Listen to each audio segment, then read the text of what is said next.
Hello guys, welcome back to our YouTube channel. तो देखिए, मैं आपका दोस्त अभय आज आप लोगों के साथ लेकर आया हूं वीडियो, जिसमें आज हम देखने वाले हैं जो भी दिल्ली यूनिवर्सिटी के स्टूडेंट है जिनके भी पास बिजनेस लॉ सब्जेक्ट है उसकी unit number 1 and unit number 2 जो कि आएगी आपकी इंडियन कॉन्ट्रैक्ट के बारे में। दोनों यूनिट की एक वन शॉट रिवीजन वीडियो जिसके अंदर हम दोनों यूनिट को डिटेल में कवर कर लेंगे, सारे टॉपिक आपको कवर करवा दूंगा, सारी चीज़ें एक्सप्लेन कर दूंगा। तो चलिए बिना देर के शुरू करते हैं हम अपनी आज की वीडियो और देखते हैं इस complete one shot revision video को। लेकिन उससे पहले अगर आपने अभी तक चैनल को सब्सक्राइब ना करा हो तो चैनल को जरूर सब्सक्राइब कर लें, वीडियो को लाइक करना ना भूलें, अपने दोस्तों के साथ शेयर करना ना भूलें। इसके जो नोट्स हैं वो आपको टेलीग्राम पर अपलोड मिल जाएंगे। टेलीग्राम चैनल ज्वाइन करने के लिए यूट्यूब चैनल का अबाउट सेक्शन या कम्युनिटी पोस्ट में टेलीग्राम का लिंक दिया गया है, वहां से आप उसे ज्वाइन कर सकते हैं। तो चलिए अब शुरू करते हैं हम अपनी आज की वीडियो। हमें शुरू करना है chapter number 1 Indian contract act 1872 है जो आपका।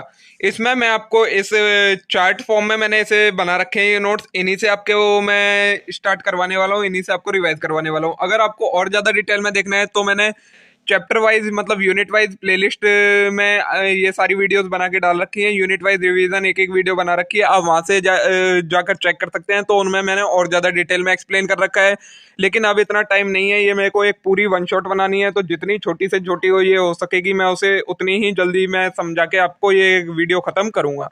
तो चलिए बिना देर के शुरू करते हैं हम अपनी वीडियो। सबसे पहले इंडियन कॉन्ट्रैक्ट एक्ट, तो इंट्रोडक्शन है, इट इज रिसीव्ड एसेंट इसकी मिली थी 25 अप्रैल 1872 को, इंट्रोड्यूस हुआ था ये 1 सितंबर 1872 को।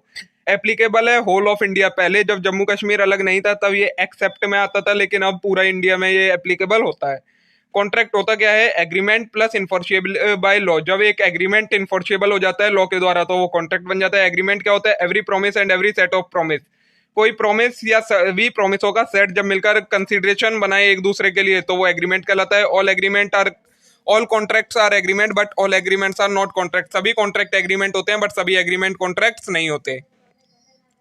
ऑफर हैगा, ऑफर क्या होता है? तो सबसे पहले definition, when one person signifies to another his willingness to do or abstain from doing anything with a view to obtain the assent of another, such act or abstinence is known as offer. जब एक person किसी दूसरे person को अपनी willingness show करे कि मैं या तो ये काम करना चाहता हूँ या ये काम नहीं करना चाहता, और उस पर उस दूसरे पर्सन की एसेंट मतलब हामी लेना चाहे, तो उसे हम ऑफर कहते हैं। कैरेक्टरिस्टिक्स क्या क्या होती हैं एक ऑफर की? Offer must be capable of creating legal relationship. Offer capable होना चाहिए कि वो दोनों के ऊपर कोई ना कोई ड्यूटी या ऑब्लिगेशन क्रिएट करे, तो वो ऑफर कहलाता है। Second, the term of offer must B definite and certain. जो टर्म्स होनी चाहिए ऑफर की, मतलब किस चीज के लिए ऑफर है, ये डेफिनेट होना चाहिए और सर्टेन होना चाहिए, मतलब पता होना चाहिए। थर्ड है, offer must be different from invitation to offer. Offer invitation to offer से डिफरेंट होता है, इन्विटेशन टू ऑफर और ऑफर सेम नहीं होते। Fourth, offer should be communicated. जो ऑफर है वो कम्युनिकेट किया जाना चाहिए, जिसे हम ऑफर कर रहे हैं मतलब उसे उसके बारे में पता होना चाहिए कि उसे ऑफर किया गया है। फिफ्थ है, ऑफर कैन बी एक्सप्रेस और इम्प्लाइड। ये कैसे भी हो सकता है, या तो हम बाय वर्ड्स स्पोकन और रिटर्न में दे सकते हैं, या फिर इम्प्लाइड बाय कंडक्ट भी ऑफर हो सकता है। सिक्स्थ है, offer can be conditional. Offer conditional हो सकता है, मतलब उसके साथ में कोई कंडीशन अटैच हो सकती है। सेवंथ है, offer should not contain a term non compliance of which would directly lead to acceptance. Offer में कोई ऐसी टर्म नहीं होनी चाहिए जिसको अगर आप ऑफर में डाल दें तो उसको फिर जिस पार्टी को आपने ऑफर किया है उसे वो एक्सेप्ट ही करना पड़े, तो वो फिर हमारा ऑफर नहीं कहलाता है। ठीक है, टाइप्स दिए हैं ऑफर के। सबसे पहले जनरल ऑफर। जनरल ऑफर कौन सा ऑफर होता है? वो ऑफर जो कोई भी एक्सेप्ट कर रखा है वो कहलाता है जनरल ऑफर। सेकंड है हमारा स्पेसिफिक या स्पेशल ऑफर। वो ऑफर जो किसी स्पेसिफिक पर्सन या किसी पर्टिकुलर ग्रुप ऑफ पर्सन को किया जाता है, मतलब या तो वही उसे एक्सेप्ट कर सकते हैं वरना कोई नहीं कर सकता, तो वो हमारा सेकंड स्पेसिफिक ऑफर कहलाता है। थर्ड है काउंटर ऑफर। काउंटर ऑफर क्या होता है? जब आपने कोई ऑफर करा हो और उसके बदले में दूसरी पार्टी ने उसमें कुछ चेंज करके आपको दोबारा ऑफर किया हो, तो वो कहलाता है काउंटर ऑफर। क्रॉस ऑफर क्या होता है? जब आपने दूसरी पार्टी को ऑफर किया हो और दूसरी पार्टी ने भी वही ऑफर आपको किया हो बिना ये जाने कि आप भी उसे ये ऑफर कर रहे हैं और ना ही आपको पता है कि वो भी ये ऑफर करना चाहता है, तो ये क्रॉस ऑफर कहलाता है। फिफ्थ है स्टैंडिंग ओपन और कंटिन्यूइंग ऑफर। ये वो ऑफर होते हैं जो एक लंबे समय तक ओपन रहते हैं। उस टाइम जब तक ये ओपन रहेंगे सबके लिए तब तक कोई भी इन्हें एक्सेप्ट करके परफॉर्म करवा सकता है। फिर आएगा लैप्स ऑफ ऑफर। एक ऑफर को हम कैसे मतलब एक ऑफर खत्म कब होता है? तो number 1, by rejection of offer by offeree. जिसे ऑफर किया गया उसने रिजेक्ट कर दिया हो कि मैं ये एक्सेप्ट करना नहीं चाहता, तो रिजेक्ट हो गया। Second, by revocation of offer. जब ऑफर है वो उसे रिवोक कर दे, मतलब जो ऑफर कर रहा है बाद में वही मना कर दे कि अब मैं ये ऑफर नहीं रखना चाहता, तो वो रिवोक हो जाता, लैप्स हो जाता है। Third, by counter offer. अगर आपने किसी को ऑफर किया और उसने दोबारा से उसके ऊपर उसमें कुछ चेंज करके आपके वाले ऑफर में दोबारा ऑफर किया, तो जो आपका वाला ऑफर है वो खत्म हो जाता है, अब उसका काउंटर ऑफर वर्क करता है। फिर आएगा fourth by lapse of time, अगर कोई ऑफर ऐसा है जिसमें आपने टाइम फिक्स कर दिया कि आपको इतने टाइम के अंदर इसका आंसर चाहिए और उतने टाइम में उसका आंसर नहीं मिलता है तो फिर वो रिवोक हो जाता है। फिफ्थ है by failure to accept condition in conditional offer, जब एक ऑफर ऐसा है जिसमें कोई कंडीशन अटैच है और जिस पार्टी को आपने ऑफर दिया है वो उस कंडीशन को फुलफिल करने में फेल है तो फिर वो ऑफर अपने आप लैप्स हो जाता है, मतलब खत्म हो जाता है। सिक्स्थ है बाय डेथ और इंसेनिटी ऑफ ऑफरर और ऑफरी, ऑफरर या ऑफरी में से कोई भी या तो किसी उनकी डेथ हो जाए या वो इंसेन मतलब पागल हो जाए तो वो ऑफर खत्म हो जाता है। ठीक है, ये हो गया आपका कंप्लीट ऑफर का।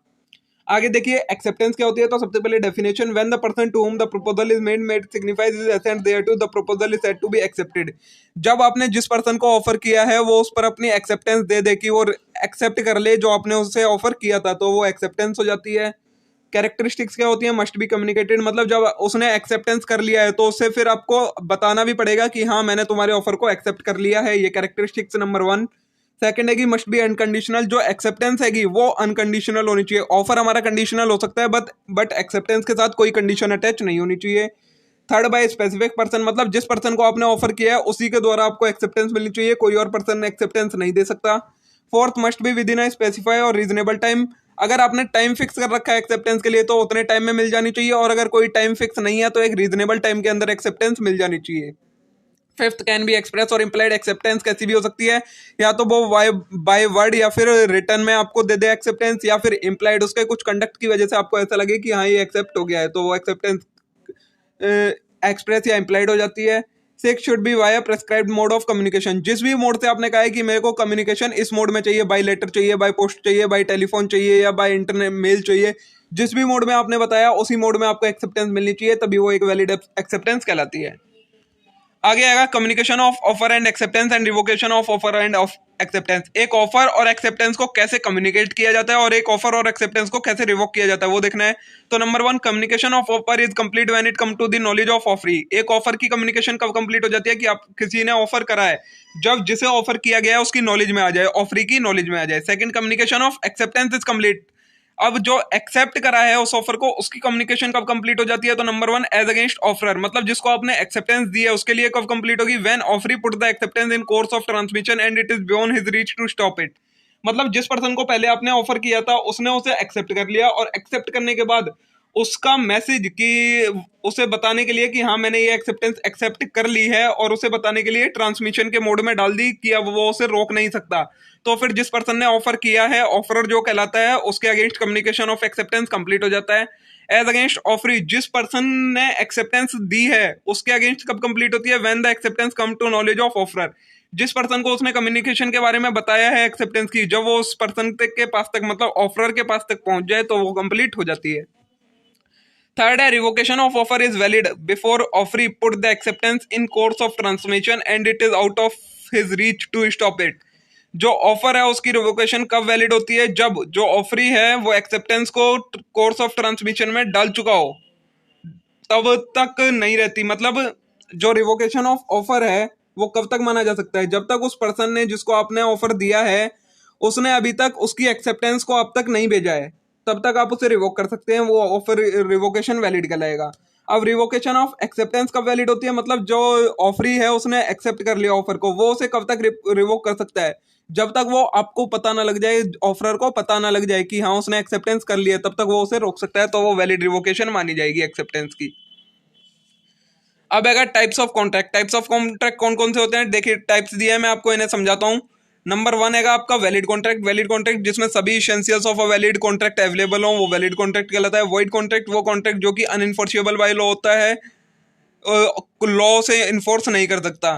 थर्ड है वॉइडेबल कॉन्ट्रैक्ट, वॉइडेबल कॉन्ट्रैक्ट कौन से होते हैं, वो कॉन्ट्रैक्ट जो किसी एग्रीव्ड पार्टी के ऑप्शन पर हो कि एग्रीव्ड पार्टी चाहे उसे तो एक्सेप्ट कर सकती है चाहे उसे तो रिवोक कर सकती है, तो ये कहलाते हैं वॉइडेबल कॉन्ट्रैक्ट। फोर्थ है इलीगल एग्रीमेंट, वो एग्रीमेंट जो कि इलीगल हो, मतलब लॉ ने उन्हें मना कर रखा हो फिर भी वो एग्रीमेंट बने हो, उन्हें इलीगल एग्रीमेंट कहते हैं। अनइनफोर्सेबल कौन से होते हैं, वो कॉन्ट्रैक्ट जो कि हैं तो अच्छे लेकिन किसी सर्कमस्टांस की वजह से अब लॉ उन्हें इन्फोर्स नहीं कर पा रहा, तो वो अनइनफोर्सेबल कॉन्ट्रैक्ट कहलाते हैं। फिर आता है एक्सप्रेस कॉन्ट्रैक्ट, तो एक्सप्रेस कॉन्ट्रैक्ट वो होता है जिसमें बाय वर्ड या बाय वर्ड स्पोकन मतलब बोलकर या फिर लिखकर आपको उसके बारे में बताया गया हो उसकी टर्म्स एंड कंडीशन को, तो वो एक्सप्रेस कॉन्ट्रैक्ट कहलाते हैं। इम्प्लाइड कॉन्ट्रैक्ट जो कि बाय कंडक्ट ऑफ पार्टी हो जाते हैं उन्हें इम्प्लाइड कॉन्ट्रैक्ट कहते हैं। टैसिट कॉन्ट्रैक्ट जो साइलेंट मतलब बिना कुछ बोले ही कॉन्ट्रैक्ट में एंटर हो जाते हैं तो फिर वो टैसिट कॉन्ट्रैक्ट कहलाते हैं। जो टैसिट कॉन्ट्रैक्ट होता है वो किसी एक लिविंग थिंग या एक आर्टिफिशियल पर्सन के आर्टिफिशियल थिंग के बीच में होता है। नेक्स्ट है एग्जीक्यूटेड कॉन्ट्रैक्ट, वो कॉन्ट्रैक्ट जिनमें जो भी पार्टीज की ऑब्लिगेशन है वो परफॉर्म हो चुकी है वो कहलाते हैं एग्जीक्यूटेड कॉन्ट्रैक्ट। एग्जीक्यूटरी कॉन्ट्रैक्ट वो कॉन्ट्रैक्ट जिनमें अभी किसी भी पार्टी की ऑब्लिगेशन बाकी है वो कहलाते हैं एग्जीक्यूटरी कॉन्ट्रैक्ट। एग्जीक्यूटरी दो टाइप के होते हैं, यूनिलेटरल एग्जीक्यूटरी और बाइलेटरल एग्जीक्यूटरी। यूनिलेटरल एग्जीक्यूटरी कौन से होते हैं? जिसमें एक पार्टी ने अपनी ड्यूटी पूरी कर दिया बट दूसरी पार्टी की ड्यूटी अभी आउटस्टैंडिंग है तो वो यूनिलेटरल एग्जीक्यूटरी कहलाते हैं। बाइलेटरल एग्जीक्यूटरी कौन से होते हैं? वो कॉन्ट्रैक्ट जो कि जिसमें अभी दोनों पार्टी की ड्यूटीज आउटस्टैंडिंग है तो वो बाइलेटरल एग्जीक्यूटिव कॉन्ट्रैक्ट कहलाते हैं। अब जो ये type of contract as per English law है ये आपके सिलेबस में नहीं है, ये आपको नहीं करना। अब है essential element of a valid contract. एक वैलिड कॉन्ट्रैक्ट होने के लिए क्या क्या एसेंशियल एलिमेंट है? Number 1, there must be offer and its acceptance and intention to create legal relationship. मतलब इसमें एक ऑफर होना चाहिए, उसकी एक्सेप्टेंस होनी चाहिए और पार्टीज के बीच में इंटेंशन होनी चाहिए कि वो एक दूसरे के साथ लीगल रिलेशनशिप क्रिएट करना चाहते हैं तो वो एक वैलिड कॉन्ट्रैक्ट माना जाएगा। Second, there must be capable of capacity of parties, मतलब पार्टीज कैपेबल होनी चाहिए। कैपेसिटी के बारे में हम बात करेंगे, कौन कौन एक वैलिड कॉन्ट्रैक्ट करने के लिए कैपेबल है। आप अभी सिर्फ इसे याद कर लीजिए कि पार्टीज की कैपेसिटी होनी चाहिए कॉन्ट्रैक्ट परफॉर्म करने की, आगे हम इसके बारे में बात करेंगे डिटेल में। थर्ड है there must be free consent. जो पार्टीज हैं उनकी कंसेंट फ्री होनी चाहिए, मतलब जो भी वो कॉन्ट्रैक्ट में एंटर कर रही हैं बिना किसी प्रेशर और फोर्स के एंटर करनी चाहिए, कोई भी उनसे जबरदस्ती कंसेंट नहीं ली जानी चाहिए। फोर्थ है there must be a lawful object and lawful consideration. जो ऑब्जेक्ट है मतलब जिसलिए कॉन्ट्रैक्ट बनाया जा रहा है और उसमें जो कंसिडरेशन है वो दोनों लॉफुल होनी चाहिए। अगर एक भी चीज अनलॉफुल है तो वो वैलिड कॉन्ट्रैक्ट नहीं कहलाएगा।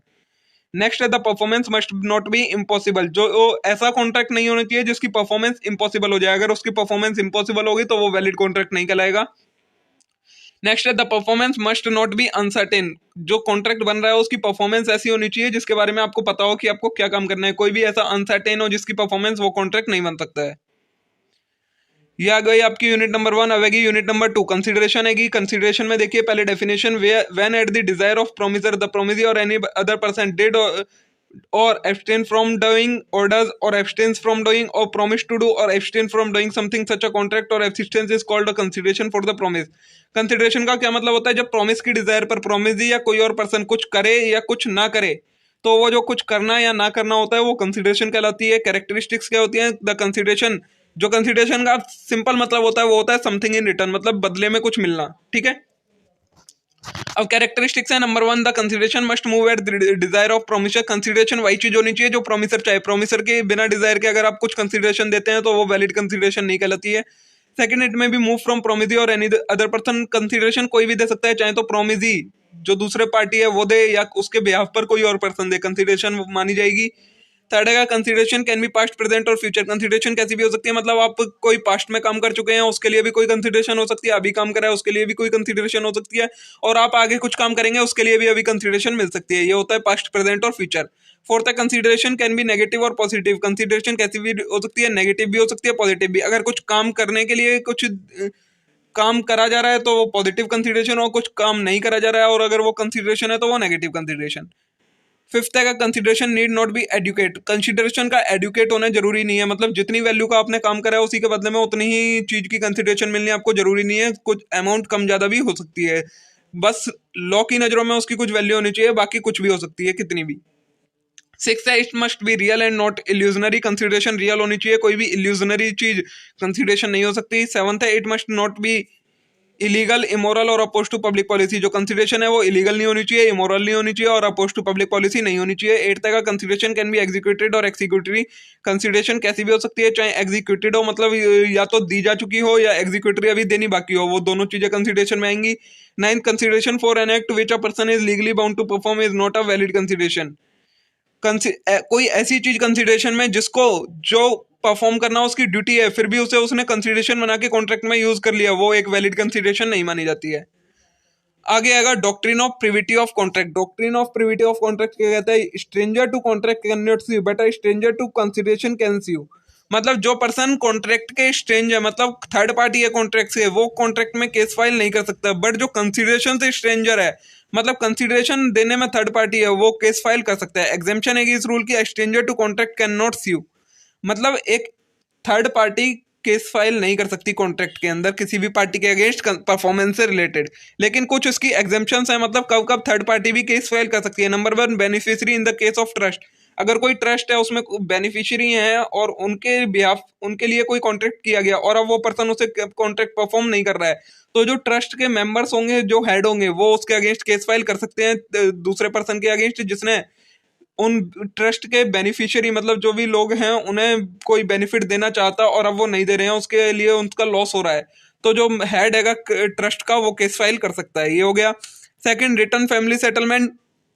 फैमिली सेटलमेंट के केस में, मतलब फैमिली का सेटलमेंट हो रहा है, उसमें जिन भी दो पर्सन के बीच में कॉन्ट्रैक्ट हो रहा है, और अगर कोई थर्ड पार्टी, मतलब थर्ड पार्टी कौन हो गया, कोई और फैमिली का मेंबर चाहे तो उनके बीच में कोई भी स्यू कर सकता है किसी को भी परफॉर्मेंस के लिए।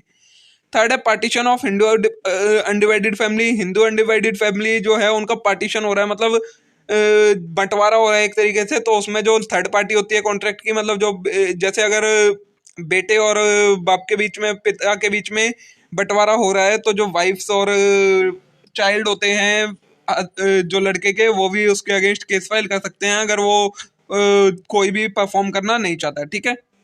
फोर्थ है in assignment of contract assignee has right to sue. अगर कोई ऐसा कॉन्ट्रैक्ट है जिसमें आपने किसी को और को असाइन कर दिया वो कॉन्ट्रैक्ट, मतलब एक तरीके से एजेंट वाला जो होता है, तो फिर उसमें जो प्रिंसिपल होता है वो भी केस फाइल कर सकता है। फिफ्थ है एक्नॉलेजमेंट ऑफ डेट। कोई ऐसा डेट है जिसमें एक्नॉलेजमेंट आपको मिली हुई है, मतलब आपके बिहाफ पर कोई, किसी और के बिहाफ पर आपने एक्नॉलेजमेंट दे रखी है, तो फिर आप, वो जो तीसरा पर्सन है, वो भी केस फाइल कर सकता है। सिक्स्थ है कन्वीनियंट विद लैंड। कोई ऐसी कंडीशन, कोई ऐसा कॉन्ट्रैक्ट है जिसमें अगर आपने कोई लैंड का सेटलमेंट किया है, मतलब कोई जमीन का या तो बेची है या ट्रांसफर करी है, कुछ भी करा हो, तो उसमें अगर उस लैंड के साथ कोई कंडीशन जुड़ी हुई है और आपने उसे सेल करते वक्त उसे वो कंडीशन नहीं बताई, तो फिर अगर कोई थर्ड पार्टी है जिसको उस कंडीशन से कोई बेनिफिट मिल रहा हो और सेल करने के बाद वो बेनिफिट खत्म हो रहा हो, तो फिर वो थर्ड पार्टी भी कॉन्ट्रैक्ट में केस फाइल कर सकती है। सेवंथ है if contract made by the agent principal can enforce the contract. वही एजेंट वाला अगर कॉन्ट्रैक्ट एजेंट के द्वारा बनाया गया है तो प्रिंसिपल भी उसे इन्फोर्स करवा सकता है। No consideration no contract. अगर ऐसा होता है, मतलब अब ये नेक्स्ट पॉइंट समझा रहा हूं मैं, अगर हैगा नो कंसिडरेशन नो कॉन्ट्रैक्ट, अगर किसी कॉन्ट्रैक्ट में कंसिडरेशन नहीं होती है तो वो कॉन्ट्रैक्ट वैलिड नहीं होता। ठीक है। लेकिन कुछ ऐसी कंडीशंस हैं जब बिना कंसिडरेशन के भी कोई कॉन्ट्रैक्ट वैलिड हो जाता है। Number 1, out of natural love and affection. अगर कोई कॉन्ट्रैक्ट बना है नेचुरल लव एंड अफेक्शन में, मतलब दो पार्टीज हैं, वो फाइड्यूशियरी रिलेशनशिप में है, उनके बीच में जो कॉन्ट्रैक्ट बना है वो रिटर्न है, ये कंडीशन सेटिस्फाई होनी चाहिए, तो फिर इसमें कंसिडरेशन की भी जरूरत नहीं होती, वो वैलिड कॉन्ट्रैक्ट बन जाता है। Second, compensation paid for past voluntary services. मतलब आपने पहले कुछ पास्ट में कोई काम करा था, उसके लिए अब आपको कंसिडरेशन मिल रही है, तो फिर वो भी बिना मतलब उसमें भी फिर आपको ऐसा नहीं है कि आपको भी उसके बदले में कुछ करना होगा, क्योंकि आप पहले ही कुछ चीज काम कर चुके हो, उसके लिए अब आपको कंसिडरेशन मिली है, तो आपको दोबारा बदले में कुछ चीज देने की जरूरत नहीं है। थर्ड है प्रॉमिस टू पे time bread date in writing. मतलब कोई ऐसा डेट है जो आपने पहले किसी को दिया था, अब आपको उसका रिकवरी मिल रही है। टाइम बेरेड हो जाता है जब आपको उसकी रिकवरी के सारे चांसेस खत्म हो जाए, आप उसे बेड डेट एक तरीके से डिक्लेयर कर दो, उसके बाद आपके वो बेड डेट रिकवर हो रहे हैं, तो फिर उसके लिए आपको दोबारा से कुछ करने की जरूरत नहीं है, वो सिंगल उसमें दोबारा कंसिडरेशन देने की आपको जरूरत नहीं है। फोर्थ है no consideration is necessary to create an agency. अगर आप किसी को अपना एजेंट बनाना चाहते हैं तो आप बिना कंसिडरेशन के भी बना सकते हैं। फिफ्थ है in case of completed gift no consideration is necessary. अगर किसी ने किसी को गिफ्ट दिया है जो कि कंप्लीट हो चुका है, मतलब पूरा गिफ्ट दे दिया, तो फिर वो बदले में उसे जरूरी नहीं है कि जैसे गिफ्ट दिया गया है उसे बदले में कुछ देना पड़ेगा, वो बिना कंसिडरेशन के वैलिड हो जाता है। सिक्स्थ है बेलमेंट। बेलमेंट का जो केस होता है, मतलब जो बेलर बेली को गुड देता है ट्रांसफर करने के लिए किसी पर्पस के लिए, तो फिर उसमें भी कंसिडरेशन की जरूरत नहीं होती। सेवंथ है चैरिटी। चैरिटी के केस में भी आपको कोई कंसिडरेशन देने की जरूरत नहीं होती। मतलब आपने अगर कहीं चैरिटी करी है, किसी में दान दिया है, तो फिर जरूरी नहीं है कि इसमें आपको बदले में भी कुछ मिलेगा, वो बिना कंसिडरेशन के वैलिड हो जाता है कॉन्ट्रैक्ट। ठीक है। आगे देखिए, अब ये हो गई आपकी सेकंड नंबर की यूनिट भी कंप्लीट हो गई। अब आएगी आपकी थर्ड यूनिट जो की आएगी other essential element of a valid contract. इसमें क्या है, कैपेसिटी ऑफ पार्टी। जो हमने एक पॉइंट पढ़ा था कि पार्टी कॉम्पिटेंट होनी चाहिए, कैपेबल होनी चाहिए कॉन्ट्रैक्ट करने के लिए, तो अब हमें देखना है कैपेसिटी ऑफ पार्टी क्या होती है। तो कैपेसिटी ऑफ पार्टी में क्या आता है हमारा, एक एग्रीमेंट तभी वैलिड होता है जब पार्टी हैं वो कैपेबल हो कॉन्ट्रैक्ट करने के लिए। अब कैपेबिलिटी के लिए हमारे कौन कौन से पर्सन हैंगे जो कैपेबल नहीं है कॉन्ट्रैक्ट करने के लिए। सबसे पहले माइनर, अगर कोई पर्सन माइनर है, इंडिया में माइनर की एज होगी, अगर कोई पर्सन 18 ईयर से कम का है तो वो माइनर कहलाता है, और माइनर एक वैलिड कॉन्ट्रैक्ट नहीं कर सकता है, ठीक है। देखिए माइनर से रिलेटेड कुछ पॉइंट दिए गए हैं। Minor is person who is below the age of 18, 18 साल से कम का होगा। An agreement with minor is void ab initio, अगर इस माइनर के साथ कोई भी एग्रीमेंट करता है तो वो एग्रीमेंट वॉइड अब इनिशियो हो जाता है, मतलब स्टार्टिंग से ही वो कॉन्ट्रैक्ट वॉइड हो जाता है। नेक्स्ट है the minor contract do not impose any liability on his parents और गार्जियन, अगर माइनर कोई कॉन्ट्रैक्ट करता है तो फिर उसके पेरेंट्स और गार्जियन के ऊपर कोई लाइबिलिटी नहीं अराइज होती है। नेक्स्ट है parents guardian can enter into a contract on behalf of minor for his benefit, but जो पेरेंट्स और गार्जियन है वो माइनर के बिहाफ पर कोई कॉन्ट्रैक्ट कर सकते हैं जिससे माइनर को बेनिफिट हो। नेक्स्ट है parents guardian can not bind a minor in a contract to purchase immovable property, but जो पेरेंट्स गार्जियन है वो माइनर को बाउंड नहीं कर सकते कोई भी इमूवेबल प्रॉपर्टी उसके नाम से खरीद कर। नेक्स्ट है if minor falsely represent his age still the contract is void in as he can always plead his minority, अगर माइनर ने झूठी रिप्रेजेंटेशन करके कि मैं 18 साल से ऊपर का हूं किसी कॉन्ट्रैक्ट में एंटर कर गया, फिर भी हम उस कॉन्ट्रैक्ट को वॉइड अब इनिशियो ही माने जाएंगे, बट माइनर के ऊपर कोई लाइबिलिटी नहीं आएगी क्योंकि वो अपनी माइनॉरिटी को एज अ डिफेंस यूज कर सकता है। नेक्स्ट है minor can not ratify the agreement after attaining majority, अगर कोई ऐसा कॉन्ट्रैक्ट है जो माइनर ने एंटर कर लिया था 18 साल से कम की उम्र में, अब वो चाहे कि मैं 18 का हो जाऊं उसके बाद इस कॉन्ट्रैक्ट को रेटिफाई कर सकूं, तो वो ऐसा नहीं कर सकता है। नेक्स्ट है if all any necessary of life are supply to minor is not personally liable but is property is liable, अगर किसी माइनर को नेसेसरीज प्रोवाइड करवाई गई है, मतलब फूड, क्लॉथिंग, शेल्टर, एजुकेशन और हेल्थ, इन पांचों में से कोई चीज प्रोवाइड करवाई गई है और आपने उसे नेसेसरी प्रोवाइड करवाई गई है, तो आप उससे रिकवर कर सकते हैं, लेकिन सिर्फ उस अमाउंट तक जितनी उसके पास प्रॉपर्टी है, उसकी प्रॉपर्टी से ज्यादा अमाउंट आप उससे रिकवर नहीं कर सकते। नेक्स्ट है minor can appointed as an agent but is not liable for his act as an agent, मतलब एक माइनर को आप एज अ एजेंट अपॉइंट कर सकते हैं बट माइनर किसी भी बात के लिए पर्सनली लायबल नहीं होगा, जितने भी बेनिफिट हैं वो उसे मिल सकते हैं लेकिन लाइबिलिटी उसकी अराइज नहीं होगी एजेंसी के भी कॉन्ट्रैक्ट में, ठीक है। तो नंबर 1 हो गया कौन नहीं कर सकता कॉन्ट्रैक्ट, माइनर कोई कॉन्ट्रैक्ट नहीं कर सकता, अगर वो कुछ भी होता है तो उससे रिलेटेड रूल्स हमने पढ़ लिए हैं। नेक्स्ट है person of unsound mind, person of unsound mind कौन होता है, मतलब जिसका दिमागी हालत सही ना हो, एक तरीके से पागल हम किसे कह सकते हैं। अगर पर्सन अनसाउंड माइंड का है तो उसके वो जो भी कॉन्ट्रैक्ट करेगा वो वॉइड होगा। अब इसमें भी कुछ रूल्स होंगे, अगर कोई पर्सन हैगा अनसाउंड माइंड का परमानेंट, मतलब वो हमेशा ही पागल हैगा, उसके दिमाग की हालत ऐसी हो गई है वो कभी सही रहता ही नहीं है, तो फिर वो परमानेंट एक तरीके से पागल माना जाएगा और उसके द्वारा जो भी कॉन्ट्रैक्ट होगा वो वॉइड कहलाएगा। बट एक कोई पर्सन हैगा जो कि टेम्परेरी अनसाउंड माइंड का रहता है, मतलब कोई अनसाउंड माइंड का है, टेम्परेरी है, मतलब कभी वो सही हो जाता है कभी उसके दिमाग खराब हो जाता है, तो फिर usually sound but occasionally unsound mind, मतलब ज्यादातर वो रहता है, तो उसमें भी केस हैगा कि ज्यादातर वो साउंड माइंड का रहता है, मतलब सही रहता है, कुछ टाइम के लिए उसका दिमाग चल जाता है, मतलब खराब हो जाता है एक तरीके से। तो अगर वो कॉन्ट्रैक्ट में एंटर करता है जब वो साउंड माइंड का हो तो वो वैलिड कहलाएगा, और अगर वो अनसाउंड माइंड का है उस टाइम पे उसने कोई कॉन्ट्रैक्ट कर लिया तो वो वॉइड कहलाएगा, ठीक है। नेक्स्ट है थर्ड टाइप का कौन पर्सन है जो कॉन्ट्रैक्ट नहीं कर सकता, पर्सन डिस्क्वालिफाइड बाय लॉ, अगर लॉ ने किसी पर्सन को मना कर रखा है कि ये पर्सन कॉन्ट्रैक्ट नहीं कर सकता कोई भी, तो फिर वो एक वैलिड कॉन्ट्रैक्ट नहीं क्रिएट कर सकता। इसमें कौन कौन पर्सन आते हैं, number 1 alien enemy, alien enemies कौन होते हैं, जिन पर्सन के साथ हमारी कंट्री का वॉर चल रहा हो उस कंट्री के जो भी लोग होंगे वो हमारे एलियन और एनिमी कहलाएंगे। सेकंड इंसॉल्वेंट पर्सन एक कॉन्ट्रैक्ट नहीं कर सकता। Third convict. फोर्थ फॉरेन सॉवरिजन, मतलब जो बाहर के लोग होते हैं, डिप्लोमेटिक स्टाफ और रिप्रेजेंटेटिव ऑफ फॉरेन स्टेट, जो एक तरीके से हम फॉरेन एम्बेसडर्स कह सकते हैं वो। फिफ्थ आएगा कॉर्पोरेशन एंड कंपनी, कॉर्पोरेशन और कंपनी, तो ये लोग होंगे जिन्हें लॉ ने डिस्क्वालीफाई कर रखा है, ये एक वैलिड कॉन्ट्रैक्ट में एंटर नहीं कर सकते। अब ये हैगा कंसेंसस एड आइटम, ये आपको फ्री कंसेंट के बारे में बता रखा है। कंसेंट क्या होती है, तो 2 और more person are said to be consent when they are agreeing upon the same thing in the same sense. Consent क्या होता है, जब दो लोग किसी सेम चीज पर सेम सेंस में एग्री कर रहे हो, मतलब जो एक पर्सन कह रहा है वही दूसरा पर्सन कह रहा हो किसी चीज से रिलेटेड, किसी कॉन्ट्रैक्ट से रिलेटेड, तो वो कहलाता है हमारा कंसेंट। अब एक कंसेंट फ्री कब कब होती है, जब वो person a consent is said to be free if it is not induced by, जब वो coercion, under influence, fraud, misrepresentation से ना हो, तो वो कंसेंट फ्री कंसेंट कहलाती है। अब हम इन सबको पढ़ते हैं, ये क्या होते हैं। तो कोर्जन, सबसे पहले कोर्जन इज कमिटिंग इज और threatening to commit any act forbidden by Indian penal code और अनलॉफुल डिटेनिंग और threatening to detain any property. Coercion क्या होता है, कुछ करना या करने के लिए डराना जिससे किसी पर्सन को इंजरी हो या उसकी प्रॉपर्टी को इंजरी हो, तो वो कहलाता है कोर्जन। इसमें क्या होता है, physical force is involve, physical force होता है वो इन्वॉल्व होता है। Act are forbidden by Indian penal code, जो ये एक्ट होते हैं वो इंडियन पेनल कोड में फॉरबिड होते हैं, मतलब मना कर रखा होता है। No relationship is required for exercising coercion, coercion को करने के लिए कोई भी रिलेशनशिप होने की जरूरत नहीं है पार्टीज के बीच में, किसी के भी ऊपर कोर्जन किया जा सकता है।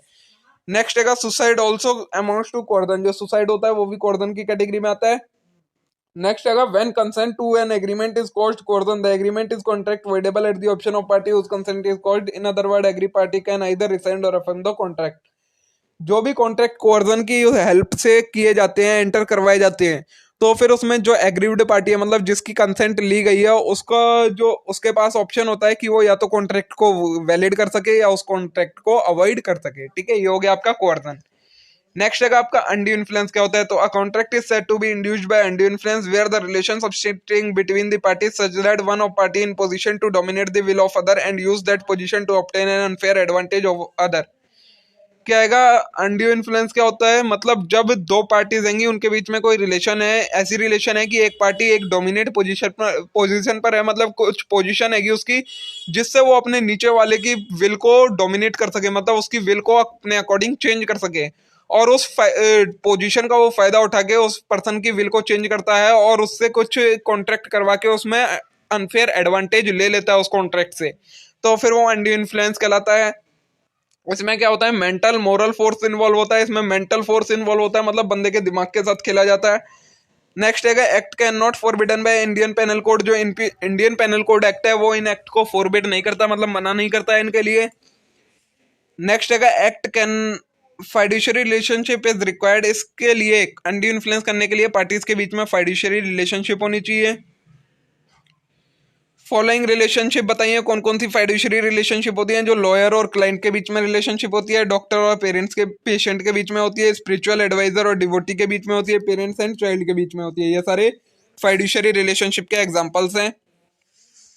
नेक्स्ट है can be exercise between same party only, सिर्फ सेम पार्टीज के बीच में ये एक्सरसाइज किया जा सकता है। When consent is agreement is caused by undue influence, the agreement is contract voidable at the option of party whose consent was so called. इसमें भी जिस पार्टी की कंसेंट ली गई है उसके ऑप्शन पर ये कॉन्ट्रैक्ट वॉइडेबल हो जाता है बस। ठीक है, अब आता है फ्रॉड। फ्रॉड क्या होता है, तो इंटेंशनल मिसरिप्रेजेंटेशन ऑफ फैक्ट, जब आप कुछ चीज मिसरिप्रेजेंट करें जानबूझकर तो वो फ्रॉड कहलाता है। Active concealment of defect of और फैक्ट, कोई भी डिफेक्ट या किसी फैक्ट को कॉन्ट्रैक्ट में जो जरूरी है उसे छुपाना फ्रॉड कहलाता है। नेक्स्ट है promise made without an intention to perform, आप कोई प्रॉमिस कर दें बट आपकी इंटेंशन नहीं है कि आप उसे परफॉर्म करना चाहते हैं, तो वो फ्रॉड की कैटेगरी में आएगा। Since there is an intention to cheat it is forbidden by Indian penal code, ये जितने भी कॉन्ट्रैक्ट होते हैं फ्रॉड के वो सारे इंडियन पेनल कोड में फॉरबिड होते हैं, मतलब मना होता है। The person making statement instead does not believe it as true, मतलब कोई पर्सन ऐसी चीज के बारे में बता रहा है जो उसे खुद पता है कि ये सही नहीं है लेकिन वो फिर भी आपको बता रहा है, उसके बारे में सजेशन दे रहा है, तो फिर वो फ्रॉड कहलाएगा। Mere silence does not amount to fraud, शांत रहना किसी भी कॉन्ट्रैक्ट में फ्रॉड नहीं कहलाता। But when silence is equivalent to speech, but अगर साइलेंस इक्विवेलेंट है स्पीच के या फिर ये उस पर्सन की ड्यूटी है कि बोलना कॉन्ट्रैक्ट के अंदर बट वो फिर भी शांत है, तो फिर वो फ्रॉड की कैटेगरी में आएगा।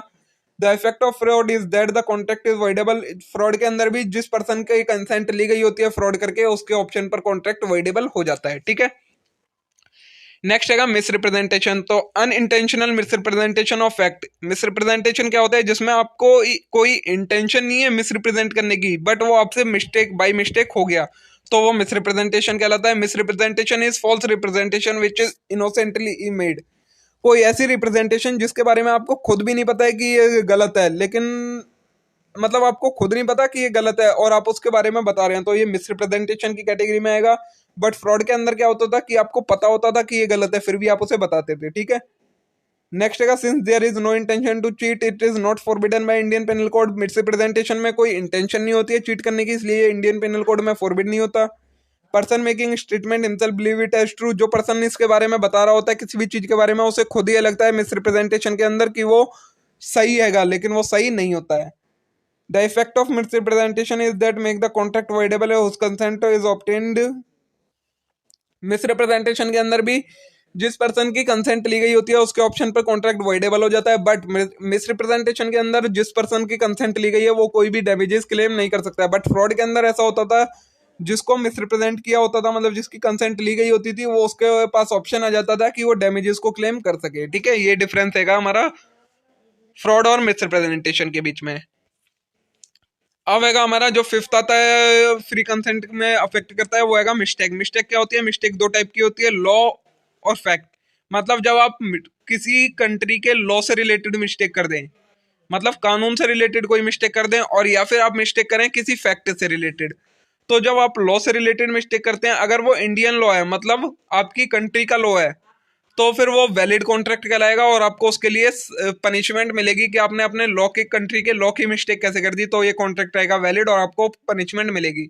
बट जो फॉरेन लॉ होते हैं वो कॉन्ट्रैक्ट कैसे ट्रीट किए जाएंगे? जो फॉरेन लॉ की अगर आपने कोई मिस्टेक करी है तो फिर हम उनको ट्रीट करेंगे मिस्टेक एज टू फैक्ट, और जो कॉन्ट्रैक्ट हो जाएगा वो वॉइड हो जाएगा। अब फैक्ट की मिस्टेक में क्या आता है? या तो दोनों पार्टी मिस्टेक कर रही हो या कोई एक पार्टी मिस्टेक कर रही हो। अगर दोनों पार्टी मिस्टेक कर रही है तो कॉन्ट्रैक्ट वॉइड हो जाएगा, बट जो एक पार्टी मिस्टेक कर रही है तो फिर वो कॉन्ट्रैक्ट वैलिड रहेगा और दूसरी पार्टी को उसके डैमेजेस क्लेम करने का मौका मिलेगा। ठीक है, अब हैगा unlawful object and unlawful consideration. Unlawful object और अनलॉफुल कंसिडरेशन में क्या चीजें आती हैं? वो चीजें जो या तो जिनका पर्पस कॉन्ट्रैक्ट करने का जो पर्पस है वही अनलॉफुल है, और या फिर जो कंसिडरेशन है वो अनलॉफुल है। वो कौन कौन से कॉन्ट्रैक्ट होते हैं? तो number 1, agreement forbidden by law. अगर कोई भी आप ऐसा एग्रीमेंट करते हैं जो कि लॉ के द्वारा फॉरबिड किया जाता है तो फिर वो अनलॉफुल माना जाएगा। सेकंड है agreement defeating the provision of law. अगर कोई ऐसा कॉन्ट्रैक्ट हैगा जो कि लॉ की प्रोविजंस को डिफीट कर रहा है, मतलब कोई लॉ है और उसे ही वो एक तरीके से डिफीट कर रहा है, तो फिर वो अनलॉफुल माना जाएगा। थर्ड है agreement causing injury to person और loss of property.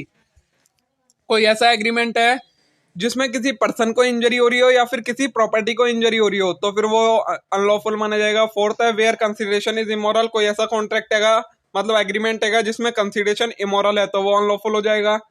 Fifth, agreement has a fraudulent object. जिसका पर्पस ही फ्रॉड करना है एग्रीमेंट का, तो फिर वो अनलॉफुल कहलाएगा।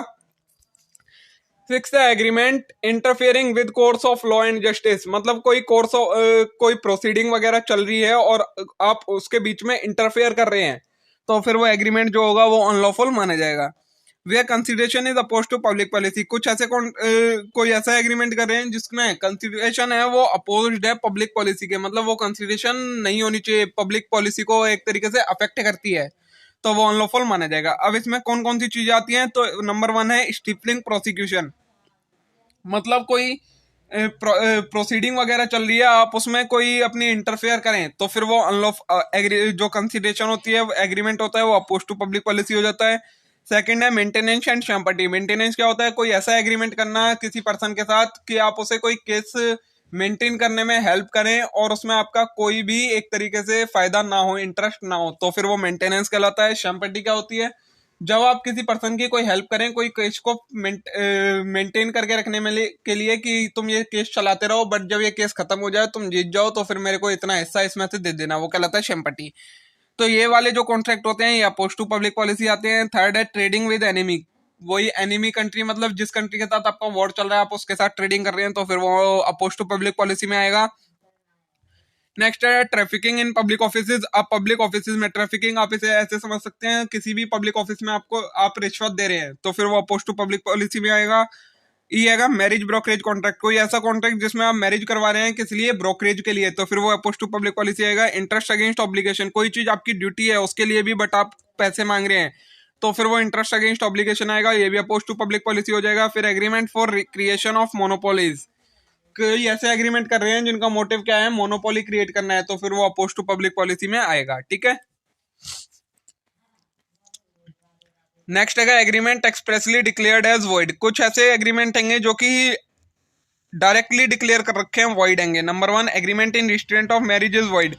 आप कोई ऐसा एग्रीमेंट कर रहे हैं जिसमें आप किसी को शादी करने से रोक रहे हैं, तो वो एग्रीमेंट वॉइड कहलाता है, ऐसा एग्रीमेंट आप कर ही नहीं सकते। नेक्स्ट है agreement in restraint of trade is void. अगर कोई आप ऐसा एग्रीमेंट कर रहे हैं जिसका मोटिव क्या है किसी को कोई काम करने से रोकना, तो वो वॉइड कहलाता है। बट अगर आप किसी पार्टनरशिप बिजनेस में हैं और आपने जब पार्टनरशिप छोड़ी तो आपके साथ कॉन्ट्रैक्ट हुआ कि आप इतने टाइम तक ये सेम बिजनेस नहीं कर सकते, तो ये वैलिड कहलाएगा, ये इसकी एग्जेम्पशन है। अगर किसी पर्सन ने अपने बिजनेस की गुडविल को सेल करा है तो फिर वो उसके साथ कॉन्ट्रैक्ट अगर किसी ने कर लिया कि तुम इतने टाइम तक दोबारा यही बिजनेस स्टार्ट नहीं करोगे, तो फिर वो वैलिड कहलाएगा, वो वॉइड नहीं कहलाएगा। ठीक है। कोई एग्रीमेंट है जिसमें सर्विस का कॉन्ट्रैक्ट था, अब वो आप छोड़ रहे हो, तो फिर वो जो आपका एम्प्लॉयर है वो कॉन्ट्रैक्ट कर लेता है कि तुम इतने टाइम तक वो सर्विस नहीं प्रोवाइड करोगे, तो फिर वो वैलिड कहलाता है।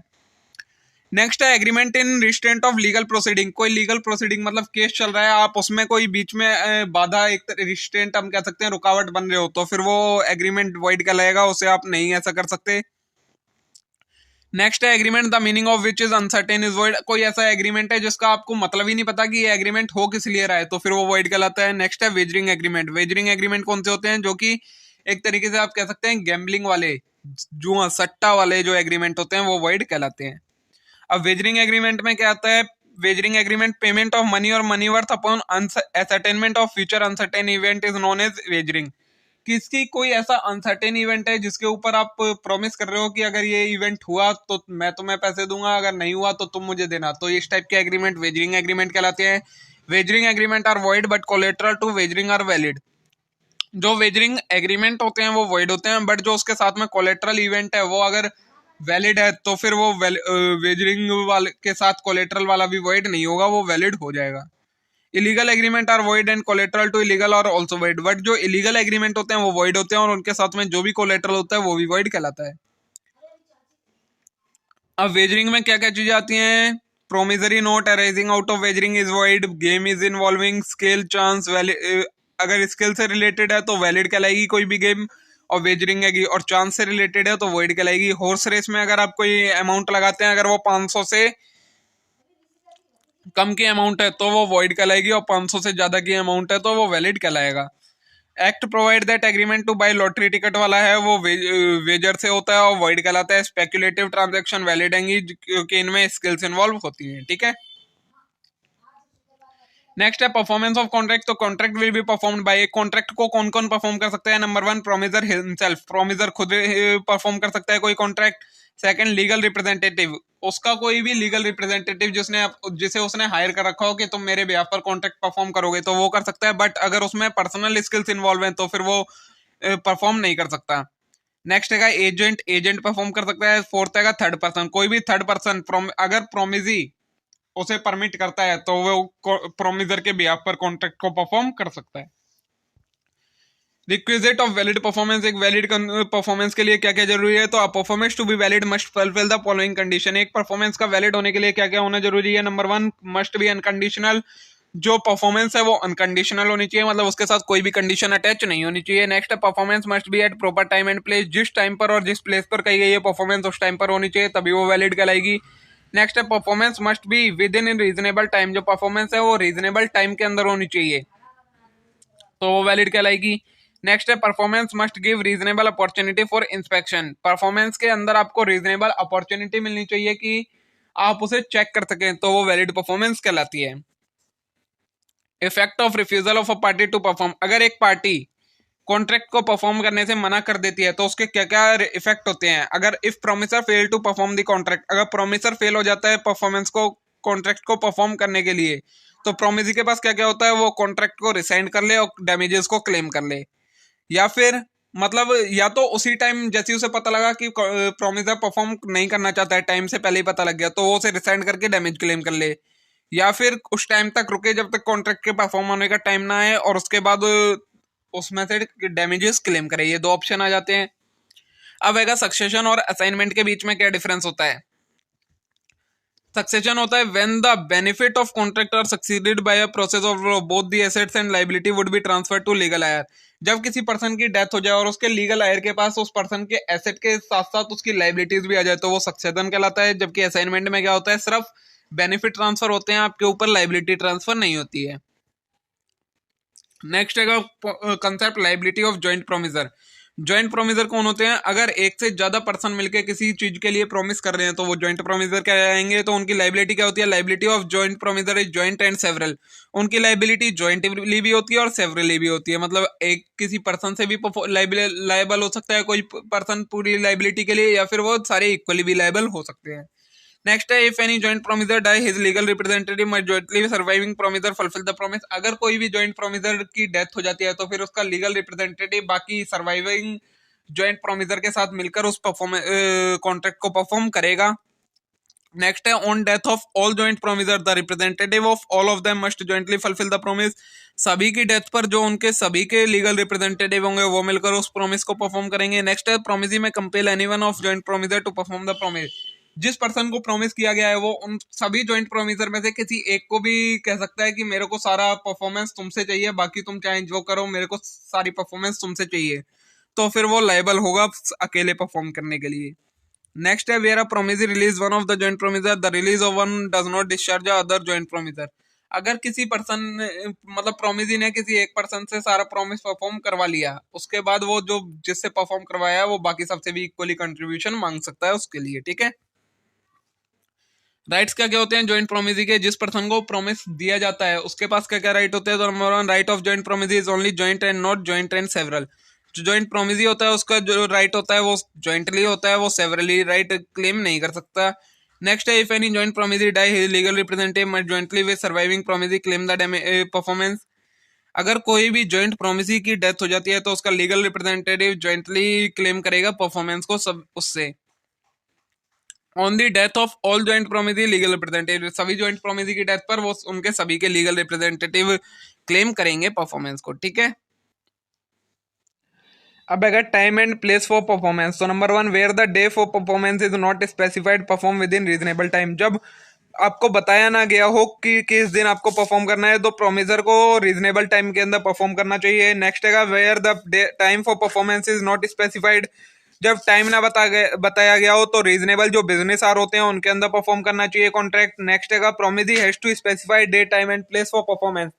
प्रोमिसी की ड्यूटी होती है कि वो स्पेसिफाई करे किस दिन परफॉर्म करना है, किस टाइम करना है और किस जगह पर करना है। नेक्स्ट है, where the place for performance is not specified, place नहीं बताई गई हो तो प्रोमिसर को अप्लाई मतलब पूछना पड़ता है प्रोमिसी से कि किस जगह पे कॉन्ट्रैक्ट को परफॉर्म करना है। Next performance is after reasonable time business hour or at place other than appointed place is valid if promisee accepted. अगर आप परफॉर्मेंस करते हैं रीजनेबल टाइम के बाद, बिजनेस आवर के बाद और जो प्लेस बताई गई है उसके अलावा कहीं और, तो वो वैलिड तब मानी जाएगी अगर प्रोमिसी उसे एक्सेप्ट कर लेता है। अगर प्रोमिसी ने रिफ्यूज कर दी तो वो वॉइड हो जाएगी। ठीक है, नेक्स्ट अगर रेसिप्रोकल प्रॉमिस क्या होता है, तो नेक्स्ट ये है promisee which form the consideration for each other. मतलब एक प्रॉमिस के बदले जब आप दूसरा प्रॉमिस फुलफिल करवाएं तो वो कहलाता है रेसिप्रोकल प्रॉमिस। इसमें आता है म्यूचुअल एंड कॉन्करेंट, तो प्रॉमिस ये वाले आपके, ये आपका टॉपिक में नहीं है, ये यहाँ से where one party to reciprocal promise prevent the other party from performing its promise the contract become voidable at the person option at the party who is prevented. अगर कोई रेसिप्रोकल प्रॉमिस है उसमें एक पार्टी दूसरी को उसका promise perform करने से रोके तो फिर जिस पार्टी को रोका गया है उसके ऑप्शन पर आ जाता है कि वो इस कॉन्ट्रैक्ट को वॉइड कर सकती है या एक्सेप्ट कर सकती है, वॉइडेबल हो जाता है। बाकी अगर कोई रेसिप्रोकल प्रॉमिस है जिसमें एक पार्ट लीगल है एक पार्ट इलीगल है, मतलब एक प्रॉमिस लीगल है एक इलीगल है, तो जो लीगल वाला होगा वो वैलिड, इलीगल वाला वॉइड। नेक्स्ट है effect of failure to perform at a time fixed in contract in which time is essential. कोई ऐसा कॉन्ट्रैक्ट है जिसमें आपको टाइम बताया गया था कि इतने टाइम तक परफॉर्म करना है और उस कॉन्ट्रैक्ट के अंदर टाइम एसेंशियल था, तो फिर उसके अगर आप फेल हो जाते हैं परफॉर्म करने से तो क्या होगा? तो number one, when time is essential in contract, जब कॉन्ट्रैक्ट में टाइम एसेंशियल हो तो और प्रोमिस परफॉर्म करने से फेल हो जाए तो प्रोमिसी के पास दो ऑप्शन आ जाते हैं, या तो रिसाइन कर दे कॉन्ट्रैक्ट को और डैमेजेस क्लेम कर ले, या फिर अफर्म कर ले कॉन्ट्रैक्ट को और डैमेजेस क्लेम कर ले।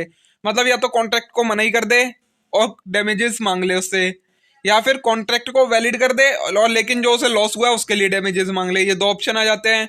बट अगर कोई कॉन्ट्रैक्ट ऐसा है जिसमें टाइम इसेंशियल नहीं है और प्रोमिसर फेल हो जाता है परफॉर्म करने में, तो प्रोमिसी के पास सिर्फ डैमेजेस क्लेम कर सकता है वो, लेकिन कॉन्ट्रैक्ट को अवॉइड नहीं कर सकता। इम्पॉसिबिलिटी ऑफ परफॉर्मेंस क्या हो जाती है? मतलब कोई ऐसा कॉन्ट्रैक्ट हो जिसमें उसकी परफॉर्मेंस इम्पॉसिबल हो जाए। तो इम्पॉसिबिलिटी हमारी दो टाइप की होती है। इनिशियल इम्पॉसिबिलिटी मतलब जब वो कॉन्ट्रैक्ट बना था तभी से इम्पॉसिबल था, तो फिर वो वॉइड कहलाता है। बट सुपरवीनिंग इम्पॉसिबिलिटी क्या होती है, मतलब जब वो कॉन्ट्रैक्ट बना था तब तो सही था, लेकिन चीजों कुछ सरकमस्टांसेस की वजह से वो वॉइड बाद में इम्पॉसिबल हो जाता है, तो फिर इसमें क्या होता है, ये वॉइड कॉन्ट्रैक्ट बन जाता है। ठीक है। अपोर्शन ऑफ पेमेंट का मतलब क्या होता है, एडजस्टमेंट ऑफ पेमेंट, मतलब आपने किसी क्रेडिट पर्सन से कोई डेट लिए हुए थे, एक ही से कई सारे डेट लिए हुए थे, कर्ज लिए हुए थे। अब आपने उसे कुछ पेमेंट करी, तो वो इस पेमेंट को किस डेट के अगेंस्ट एडजस्ट करेगा, मतलब आपके किस डेट को खत्म करेगा, उससे रिलेटेड रूल है। Number one, where the debtor is specified, मतलब आपने उसे बता दिया कि किस डेट को आपको खत्म करना है, तो फिर वो उसी डेट के अगेंस्ट उसे अपोर्शन कर देगा, मतलब एडजस्ट कर देगा। Where the creditor as specified, या फिर उस पर्सन ने जिसको आपने पेमेंट दी उसने बता दिया कि मैं तुम्हारा ये वाला डेट खत्म कर रहा हूं, तो फिर उसके अगेंस्ट एडजस्ट हो जाएगा। अगर नहीं बताया है तो क्या होगा, अगर या तो उसे वो सबके इक्वली कंट्रीब्यूट कर दे सभी में, या फिर अगर वो डेट किसी डेट के इक्वल अमाउंट की आपने पेमेंट करी है तो फिर उसके अगेंस्ट एडजस्ट कर दे, वो उसकी मर्जी से हो जाता है फिर। ठीक है। अब कुछ ऐसे कॉन्ट्रैक्ट होते हैं जिन्हें परफॉर्म करने की जरूरत ही नहीं होती है। कौन कौन से होंगे, नंबर वन, नोवेशन। नोवेशन क्या होता है, जब आप पुराने कॉन्ट्रैक्ट को खत्म करके एक नया कॉन्ट्रैक्ट बना लें तो जो पुराना वाला है उसे परफॉर्म करने की जरूरत नहीं होती है। दूसरा आएगा एल्ट्रेशन। एल्ट्रेशन में क्या होता है, जब आप जो आपका पुराना कॉन्ट्रैक्ट था उसकी कुछ टर्म्स को चेंज कर दें और एक नया कॉन्ट्रैक्ट सामने आ जाए, उसमें अब जो आपका पुराना वाला है वो परफॉर्म करने की जरूरत नहीं होती है, तो वो भी सेकंड टाइप का हो गया आपका। थर्ड हैगा रिसेशन। रिसेशन क्या होता है, कैंसिलेशन। जो आपका कॉन्ट्रैक्ट था आपने उसे कैंसिल कर दिया कि मेरे को ये परफॉर्म ही नहीं करना है, और दोनों पार्टी एग्री हो गई, तो फिर वो परफॉर्म करने की जरूरत नहीं पड़ती है। नेक्स्ट हैगा रिमीजन।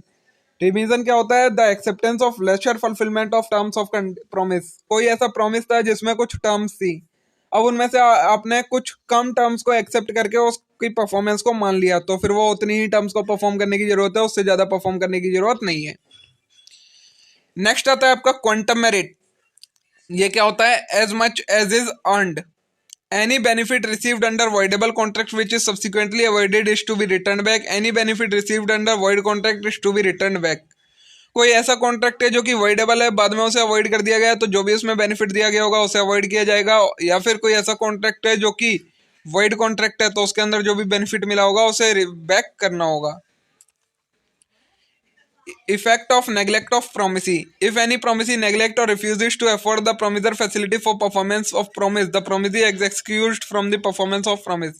अगर प्रोमिसर है उसने कुछ कंडीशन लगा दी कि मैं ये कॉन्ट्रैक्ट को तभी परफॉर्म करूंगा जब तुम मुझे ये फैसिलिटीज प्रोवाइड करवाओगे, और प्रोमिसी उन फैसिलिटीज को प्रोवाइड करवाने में फेल हो जाता है, तो फिर प्रोमिसर को कॉन्ट्रैक्ट परफॉर्म करने की जरूरत नहीं होती है, वो कॉन्ट्रैक्ट अवॉइड किया जा सकता है।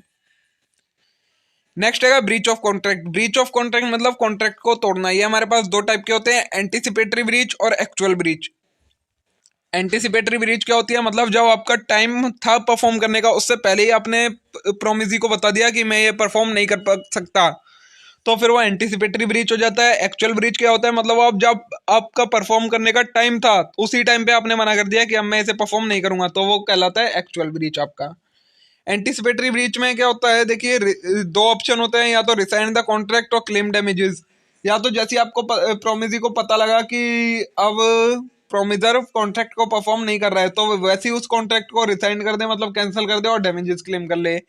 या फिर क्या करे, जब तक परफॉर्म करने का टाइम नहीं आता है तब तक का वेट करे कि क्या पता प्रोमिसर का दोबारा मन बदल जाए, और अगर फिर भी नहीं होता है तो फिर उसके डैमेजेस क्लेम कर सके। बट जब एक्चुअल ब्रीच होती है, मतलब जब आपका टाइम होता है परफॉर्म करने का और आप तब मना कर देते हो, तो फिर दो ऑप्शन आते हैं, actual breach of contract can due the date of performance. जब जिस डेट को परफॉर्म होना था उस डेट को मना किया आपने, तो फिर क्या होता है, promisee can rescind the contract on due date और डैमेजेस क्लेम कर सकता है। बट जब आप परफॉर्म कर रहे थे तब आपने मना कर दिया, तो promisee can reject the performance और डैमेजेस क्लेम कर सकता है। तो फिर जितना आपने परफॉर्म कर दिया उसके अलावा और वो परफॉर्म करने से मना कर सकता है, और फिर उसके बाद आपसे डैमेजेस क्लेम कर सकता है promisee. Damages for breach of contract ये आपका सिलेबस में नहीं है, इसे आपको पढ़ने की जरूरत नहीं है। अब एक कॉन्ट्रैक्ट डिस्चार्ज कैसे होता है, तो discharge of contract and discharge of party are different. Number 1 हैगा डिस्चार्ज बाय परफॉर्मेंस, जब आप कॉन्ट्रैक्ट को परफॉर्म कर दें तो वो अपने आप डिस्चार्ज हो जाता है, खत्म हो जाता है। नेक्स्ट है discharge by mutual agreement, parties के बीच में म्यूचुअल एग्रीमेंट हो जाए कि अब ये कॉन्ट्रैक्ट को परफॉर्म करने की जरूरत नहीं है, तो वो डिस्चार्ज हो जाता है, जैसे कि हमने नोवेशन एल्टरेशन रिसेशन के केस में देखा। फिर है discharge by impossibility of performance, कोई ऐसा कॉन्ट्रैक्ट हो गया जिस सर्कमस्टांसेस हो गए जिसके बाद अब उस कॉन्ट्रैक्ट की परफॉर्मेंस इम्पॉसिबल हो जाती है, तो वो डिस्चार्ज हो जाता है। नेक्स्ट है discharge by lapse of time, जो टाइम फिक्स किया गया था कॉन्ट्रैक्ट परफॉर्म करने का वो टाइम खत्म हो गया, तो फिर वो डिस्चार्ज हो जाता है। नेक्स्ट है discharge by operation of law, law ने ऑर्डर दे दिया कि अब इस कॉन्ट्रैक्ट को परफॉर्म नहीं किया जा सकता, तो वो डिस्चार्ज हो जाता है। नेक्स्ट है discharge by breach of contract, contract को ब्रीच कर दिया उससे डिस्चार्ज हो जाता है। नेक्स्ट है डिस्चार्ज बाय रिमिजन, रिमिजन करके डिस्चार्ज कर दिया, मतलब आपने कम एक्सेप्टेंस परफॉर्मेंस एक्सेप्ट कर ली तो फिर वो डिस्चार्ज हो जाता है, ठीक है। नेक्स्ट है when a promise in neglect, और जब आप प्रोमिसर ने जो फैसिलिटी प्रोवाइड करवाने को कहा है वो फैसिलिटी प्रोवाइड करवाने से मना कर दे तो वो डिस्चार्ज हो जाता है। नेक्स्ट है additional remedies available in case of breach of contract, क्या क्या रेमेडीज अवेलेबल होती हैं ब्रीच ऑफ कॉन्ट्रैक्ट अगर होता है, तो नंबर 1 रिसेजन ऑफ कॉन्ट्रैक्ट, मतलब कॉन्ट्रैक्ट को कैंसिल करके डैमेजेस क्लेम किए जा सकते हैं। Suit for quantum merit, quantum merit मतलब क्वेंटम मेरिट के लिए सूट फाइल किया जा सकता है, मतलब केस फाइल किया जा सकता है। क्वेंटम मेरिट क्या होता है, मतलब आपका उसको परफॉर्म करने के लिए लॉ से ऑर्डर ले आना एक तरीके से, वो कहलाता है क्वेंटम मेरिट। नेक्स्ट है सूट फॉर स्पेसिफिक परफॉर्मेंस, अगर जो डैमेजेस दिए गए हैं वो इनएडिक्वेट हैं तो फिर आप स्पेसिफिक परफॉर्मेंस के लिए भी क्लेम कर सकते हो। नेक्स्ट हैगा सीट फॉर इंजक्शन, इंजक्शन क्या होता है, अगर कोई पर्सन कुछ करने से मना करता है तो फिर आप कोर्ट में जाकर उसके लिए ऑर्डर लेकर आते हैं कि अब तुम्हें ये परफॉर्म करना पड़ेगा, तो वो कहलाता है सीट फॉर इंजक्शन, ठीक है। अब आएगी आपकी next unit contingent and quasi contract. इसमें क्या होता है, कंटिंजेंट कॉन्ट्रैक्ट सबसे पहले इसका मीनिंग है it is contract to do or not to do if the event collateral to it happen or not happen, वो कॉन्ट्रैक्ट जिनका हैपनिंग या नॉट हैपनिंग किसी इवेंट अनसर्टेन इवेंट पर डिपेंड करती है, अगर वो अनसर्टेन इवेंट होता है या नहीं होता उसके अकॉर्डिंग उस कॉन्ट्रैक्ट को परफॉर्म किया जाएगा या नहीं किया जाएगा, वो कहलाता है contingent contract. Rules and enforcement के कंटिंजेंट कॉन्ट्रैक्ट के देखिए, contingent contract dependent on event happening or future event, contract is valid if happen, अगर कोई कंटिंजेंट कॉन्ट्रैक्ट है जो कि किस चीज पर डिपेंड है, किसी चीज के होने पर, और वो काम इवेंट हो जाता है तो फिर वो कंटिंजेंट कॉन्ट्रैक्ट वैलिड हो जाएगा, वरना वो कॉन्ट्रैक्ट वॉइड हो जाएगा। Contingent contract dependent on not happening, contingent contract किस पर डिपेंड करता है, किसी इवेंट के ना होने पर, अनसर्टेन इवेंट है उसके ना होने पर डिपेंड करता है, तो वो वैलिड कब होगा, जब वो इवेंट इम्पॉसिबल हो जाए, और अगर वो इवेंट हो जाता है तो फिर वो कॉन्ट्रैक्ट वॉइड हो जाएगा।